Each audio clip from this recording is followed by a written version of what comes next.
Are you trying to get my husband's attention? No, ma'am, I'm just doing my job. Enough, Clara. Have you ever walked into a place where every face in the room seemed to weigh your presence, sizing you up, judging without knowing a single thing about you? That's how Emily felt as she stepped into the glass-walled dining room of La Mer, the city's most exclusive restaurant, on a chilly Friday evening. The lights were soft, white, but unforgiving, bouncing off polished marble floors and silver cutlery.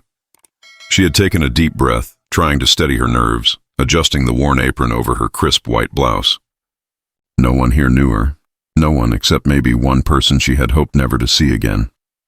The hostess gave her a polite but clearly distant smile. "Table for two?" she asked, glancing at Emily as if she had made a mistake being here.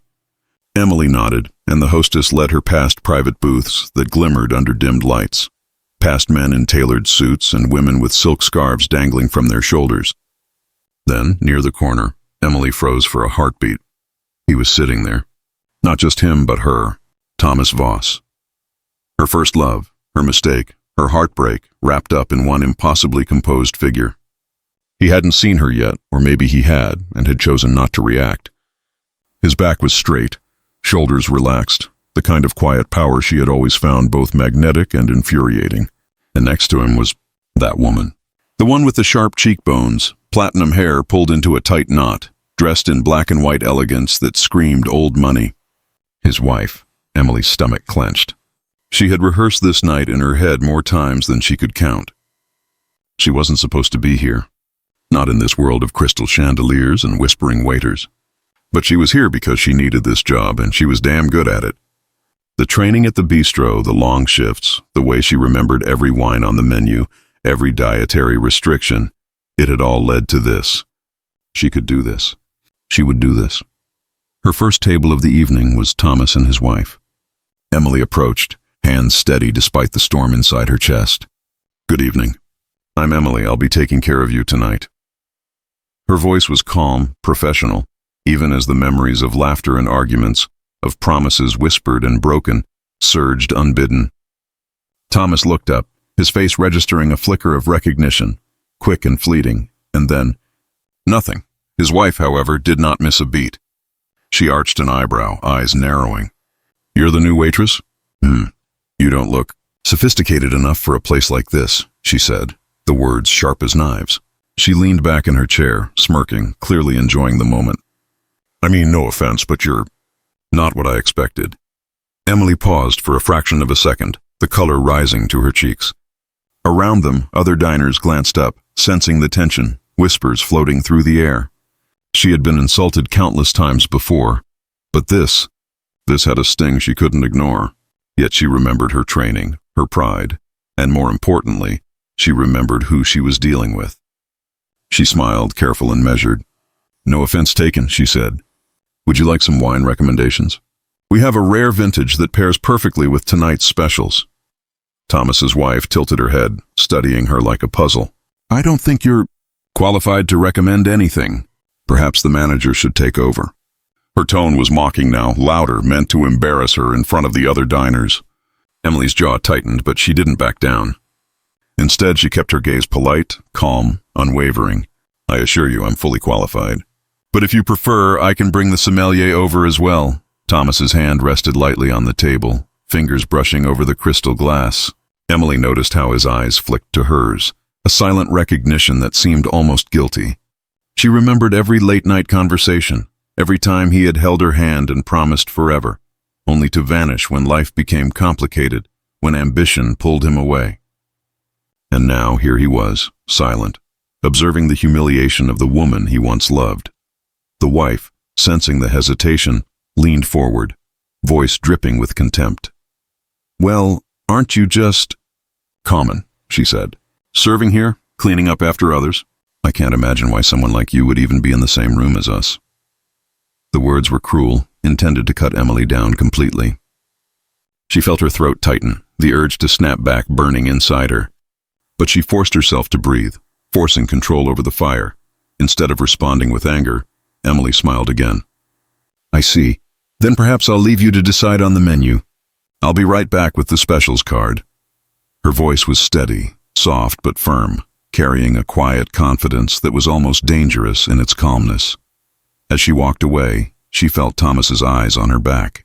The room felt smaller suddenly, every whispered insult echoing in her mind. She placed the specials card on the table with precision, making sure it slid smoothly, almost ceremoniously, across the marble. The wife waved her off, but Thomas's gaze lingered, as if he were caught between admiration and regret. Emily's hands shook slightly as she walked toward the kitchen, but she masked it behind a practiced grace. Behind her, she could hear the wife continuing, this time turning her attention to a nearby couple, bragging about her husband's wealth, her status, and how someone like Emily simply didn't belong in this world. Emily's chest tightened, a mix of anger and a familiar ache that she had buried deep. This was her test. Her moment. She could crumble under the weight of humiliation, or she could rise, quiet, patient, unstoppable. The first order came in, a simple Caesar salad and the rare vintage wine Emily had recommended. She moved with efficiency, placing the salad plates before the guests, pouring the wine with precision. Thomas watched her every move. His wife leaned back, arms crossed, a smirk on her lips, clearly waiting for the inevitable mistake, the stumble that would confirm her opinion. But there was none. Emily's movements were fluid, graceful, controlled. Every gesture was a silent declaration. You do not define me. Then came the moment that changed everything. A glass of wine tipped slightly, nearly spilling. Emily's reflexes kicked in instantly. She steadied it with one hand, smiled gently, and set it perfectly upright. Not a drop lost. The wife's mouth fell open, the smirk disappearing, replaced by something like disbelief. She had expected embarrassment. Instead, she witnessed skill, poise, a quiet mastery that she could not undermine with wealth or scorn. Thomas shifted in his seat. He exhaled slowly, unnoticed by everyone except Emily, who felt it as keenly as a touch. He reached for his hand, removing his wedding ring in a subtle motion that no one else in the room saw. The gesture was heavy with meaning, silent but loaded, a question and a confession all at once. He was watching her, truly watching her, in a way he had never done when they were together, when he had taken her for granted. Emily didn't look back. She carried on with the table, her voice calm, her movements flawless. But inside, her heart raced, a mixture of old pain, latent affection, and a growing sense of empowerment. She realized then that this wasn't just a job, a test of skill or professionalism. It was a reckoning.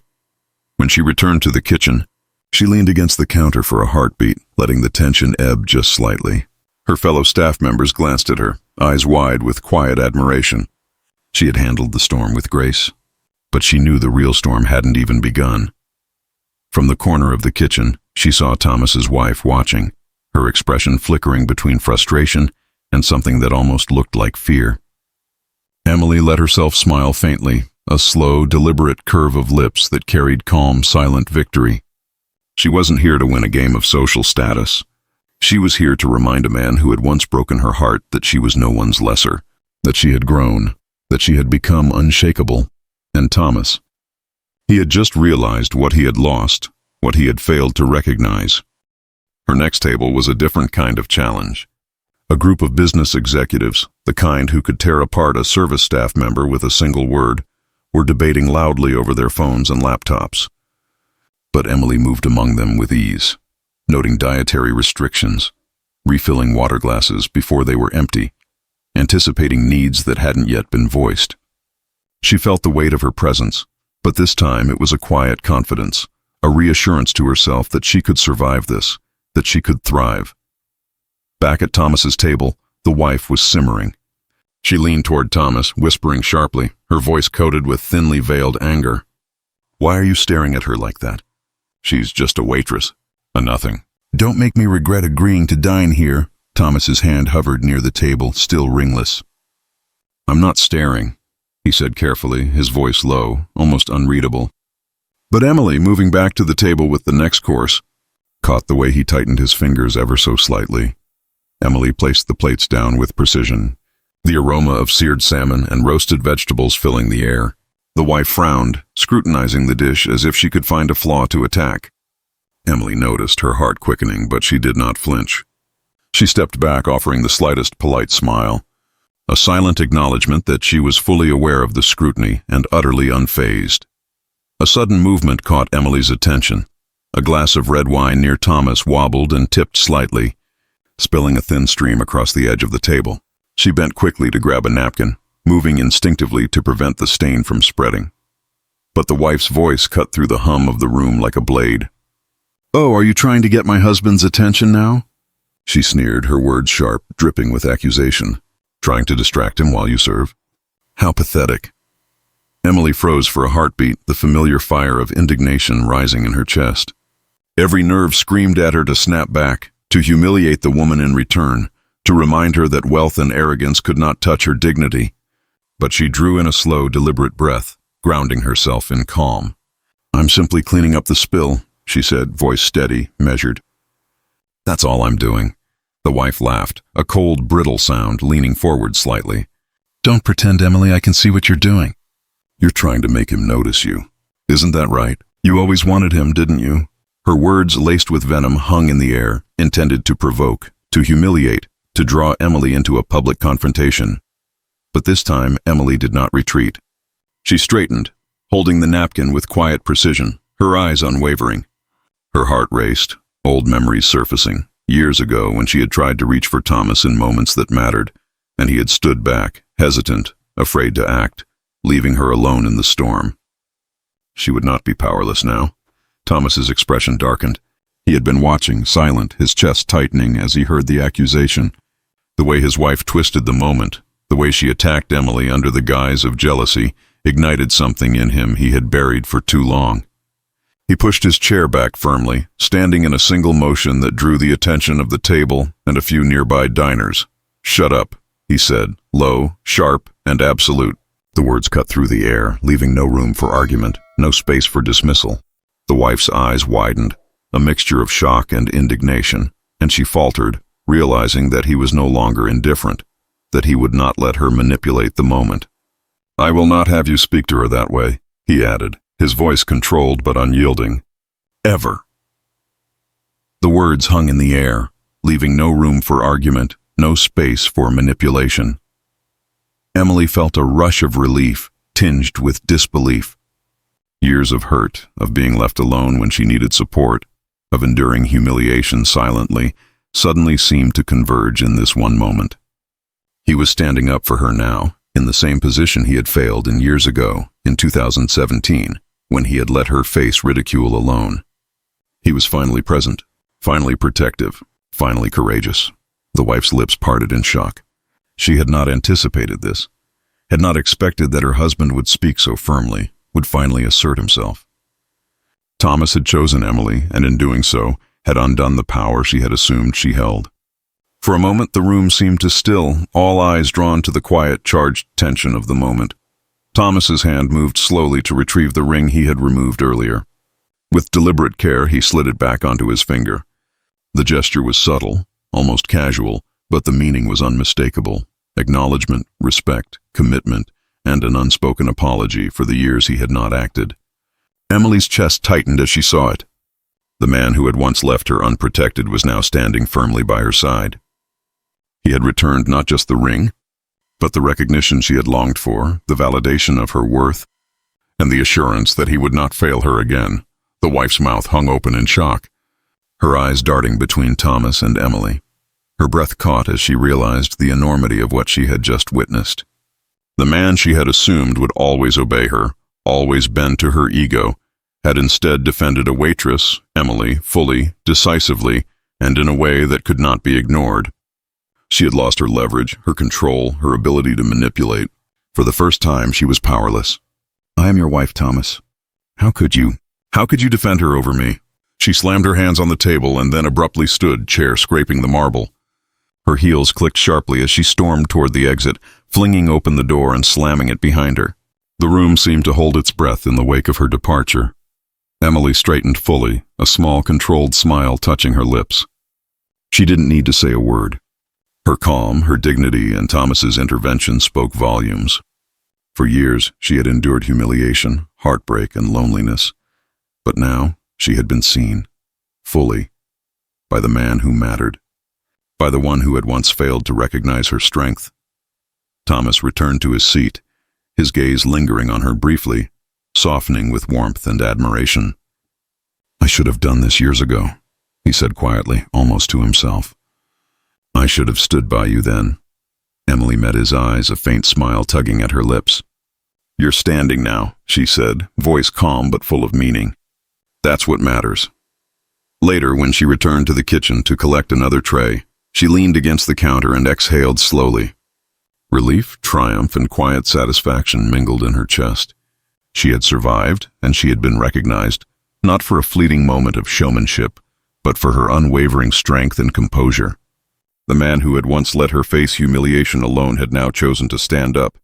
Decisively when it mattered most, Thomas approached quietly, his footsteps deliberate, carrying the measured confidence of someone who had endured years of fear and manipulation. His eyes held intensity, a combination of regret, acknowledgement, and the quiet apology he had never spoken. He stopped a few feet from her, giving space but letting his presence dominate the small room. It was both protective and grounding, a reassurance that he was finally choosing her fully. "I never wanted you to feel alone," Thomas said, his voice low and calm. "Not then, not ever. And I should have spoken up years ago.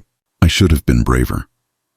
Emily felt a flutter in her chest, her old longing for acknowledgement intertwining with relief. She met his gaze steadily. "You're here now," she said softly. "That's what matters. But Thomas, you don't have to carry anger toward her forever. Forgive her if you can. Let go of bitterness, but don't expect me to patch things up between you two. I can't. I won't. I'm not that kind of woman." Thomas's jaw tightened slightly, a shadow of old pain crossing his features. "I can't forgive her, not fully, not yet. And it's not because I'm holding anger toward you, Emily, or because I doubt your strength. It's because she's always had power over me. Her father's influence, his wealth, the constant threats, they shaped every step I took for years. She controlled more than our home, more than appearances, more than anyone knew. She controlled the way I moved, the way I thought, the decisions I made about my life. I always wanted to leave her. Every single day I wanted to leave her. But I couldn't. I had no freedom, no safety to act. I was trapped," Emily softened, understanding the weight he had carried silently. She could see the truth in his eyes, the years of fear and forced compliance. This wasn't weakness, this was survival. And now, tonight, he was finally acting, finally choosing to stand where he had once faltered. He stepped closer, taking her hand firmly. Not loosely, not tentatively, but with a grip that carried certainty, resolve, and a promise he would not let her go. "But tonight," he said, voice steady, "everything is different. Tonight, I am here. I am not letting go of you. Not now, not ever. Do you understand?" Emily's eyes glistened, a mixture of relief, astonishment, and emotion. She had waited years for this, for him to finally stand with her. I've waited for this," she whispered. "And I can finally believe you're really here. Not for appearances, not just a fleeting moment, but really here, choosing me." "I've regretted every day I didn't," Thomas admitted. "Every time I stayed silent, every time I let her words go unchecked, I regretted it. And I've always wanted to protect you even when I couldn't act. Even when I was forced to stay quiet, I thought of you. You deserved better, and I failed you." Emily felt a warmth spreading through her chest, relief and joy mingling. "Tonight you did," she said softly. "Tonight, that's all that matters. It changes everything." Outside, the city lights reflected in the windows, casting long golden streaks across the floor. The soft glow made the space feel intimate, private, as if the world outside had disappeared, leaving only the two of them in their corner of reality. Thomas's hand remained firmly around hers, a silent promise and tangible acknowledgement of past mistakes and present choice. Just then Emily remembered the threat that was yet to come. His wife, never one to accept defeat, had tried to manipulate perception before, and now she would likely turn to social media, using it as a weapon to spread lies, attempt to defame both him and Emily. Emily's voice dropped to a whisper, tinged with worry. "I know she'll try again. Online this time, maybe worse than before. She'll want everyone to believe her version." Thomas's eyes hardened, but he didn't release her hand. In fact, he gripped it tighter, a firm, grounding connection that reassured her, anchored her. "Let her try," he said quietly, resolute. "Let her post, lie, manipulate. None of it will matter, because I'm here, and I'm not letting go of you. Not tonight, not ever. Emily felt a deep, quiet relief wash over her. The anger and fear that had once made her shrink back seemed to fade in the presence of his steady grip. This time there would be no doubt, no hesitation, no moment when she would feel abandoned or alone. "Thomas," she said softly, her voice trembling just slightly. "I've waited years to hear that. And to feel it. I'm ready to believe it now." He stepped slightly closer, their shoulders brushing. The city outside continued its quiet hum, but inside, the moment was theirs alone, suspended in time. He leaned slightly toward her, voice steady, low, determined. "I will never let her or anyone come between us again. You are my choice, always." Emily's chest tightened, the weight of years of fear and longing pressing against her in a strange, beautiful mix of relief and disbelief.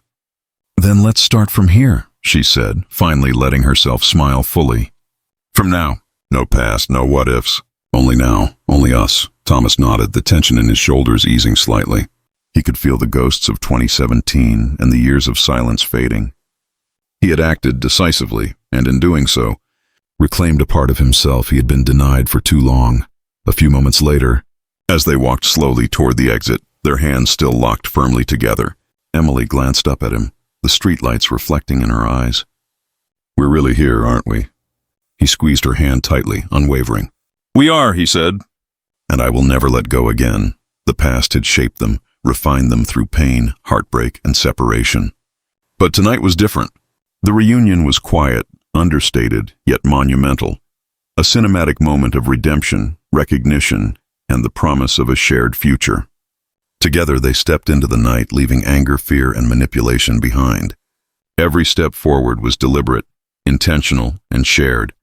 A movement toward freedom, trust, and unwavering love. Emily could feel the energy of the moment, the assurance of his presence. The ghosts of old humiliation could no longer touch her. He had chosen her, fully, decisively, and she felt it in every steady heartbeat. Every firm squeeze of her hand, and she knew, if his wife or anyone else tried to defame them on social media, no amount of lies or manipulation could undo what they had built tonight. Thomas had acted. He had protected her. He had chosen her. And he would never let her go. Together, they stepped out into the cool night, shoulders brushing, hearts aligned, hands locked firmly. The city lay before them, full of light, possibility, and freedom.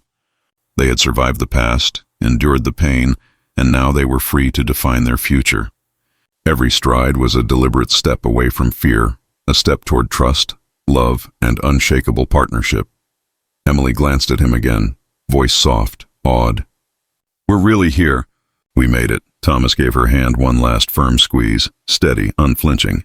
"We are. And I will never let go again." The night stretched ahead, filled with light, promise, and a future they would build together. No threat, no defamation, no power or manipulation could break what they had reclaimed. The past had taught them lessons, but it no longer defined them. Tonight, they had each other, and that was enough. As the night city lights glimmered outside the restaurant, Emily and Thomas walked side by side, hands firmly intertwined. Their journey had been long, filled with fear, heartbreak, and trials they never asked for. But tonight marked a new beginning. A future built on trust, courage, and quiet strength awaited them. And nothing could break the bond they had reclaimed. If this story touched you, inspired you, or gave you a spark of hope, don't forget to like this video and share it with someone who needs to hear it. Your support keeps these stories alive. And before you go, subscribe to the channel so you never miss another cinematic, emotional journey like Emily and Thomas's. Comment below. Tell us where you're watching from and how this story made you feel. We'd love to hear your thoughts and connect with you. Remember, true strength often lies in quiet courage, standing up for yourself, and holding on to the people who matter most.